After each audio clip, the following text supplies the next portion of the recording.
روس اور آذربائیجان کے درمیان صورتحال کشیدہ ہونے جا رہی ہے۔ آذربائیجان کے صدر کو یوکرین کی حمایت کرنا مہنگا پڑ سکتا ہے، کیونکہ روس کی حمایت یافتہ سوشل میڈیا نے آذربائیجان کو یوکرین کی حمایت پر کافی آڑے ہاتھوں لیا ہے اور آذربائیجان کے صدر پر بھی زبردست تنقید کی ہے۔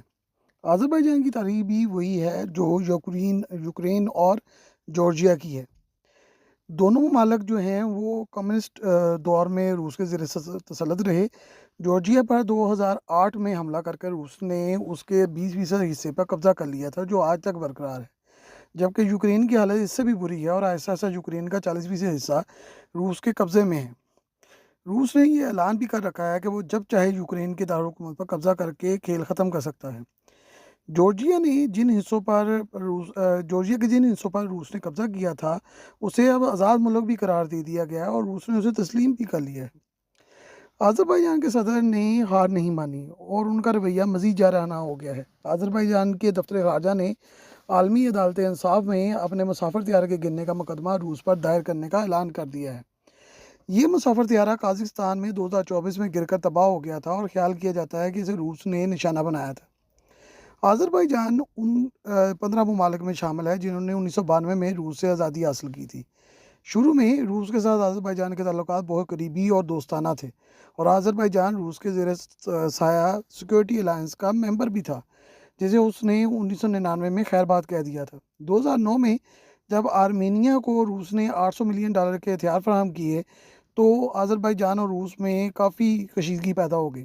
آذربائیجان کو ہتھیار فراہم کرنے والے ممالک میں ترکی اور پاکستان سرفہرست ہیں اور پاکستان کے JF-17 تھنڈر طیاروں کی حال ہی میں آذربائیجان کو فراہمی ہوئی ہے، وہ آذربائیجان کی فضائیہ کا حصہ بن چکے ہیں۔ آرمینیا کا آذربائیجان سے نگورو قراباغ پر پرانا تنازع ہے۔ بھارت نے چند ماہ پہلے کئی ملین ڈالر کا جو اسلحہ ہے وہ آرمینیا کو فراہم کیا گیا ہے۔ آرمینیا بھی روس سے آزادی کے بعد روسی دفاعی الائنس کا حصہ تھا، جس کے مطابق آرمینیا کی جنگ کسی بھی ملک سے ہو، روس اس کی مدد کرنے کا پابند ہے۔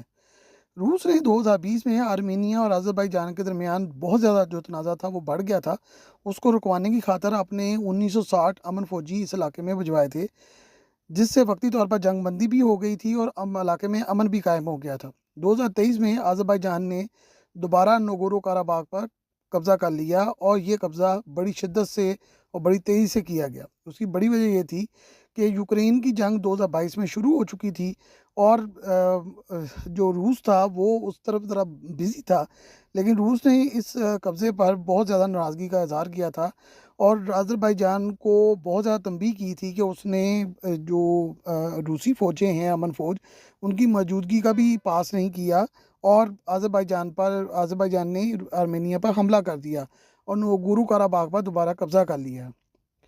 آذربائیجان نے ترکی کے ساتھ بہت قریبی تعلقات استوار کر لیے ہیں اور ترک اقوام کی تنظیم کا حصہ بھی بن گئے ہیں۔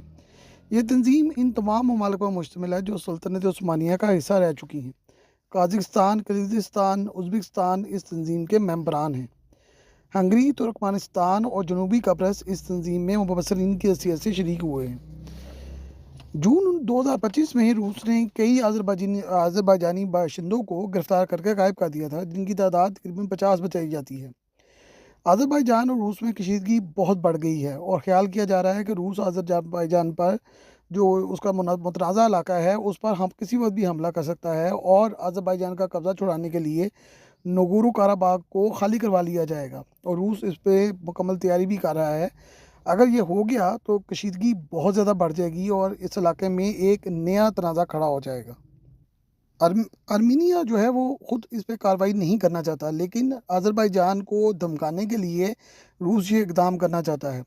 آذربائیجان جو ہے وہ روس کے بالکل بیک یارڈ میں واقع ہے اور روس کو اس پر بہت زیادہ کنسرن ہے کہ وہ ترکی کے ساتھ بہت زیادہ قریبی تعلقات جو ہے وہ قائم کر رہا ہے، جو کل کو ایک مسلم بلاک بنا کر اس کے لیے کوئی بھی پریشانی یا مسئلہ کھڑا کر سکتے ہیں۔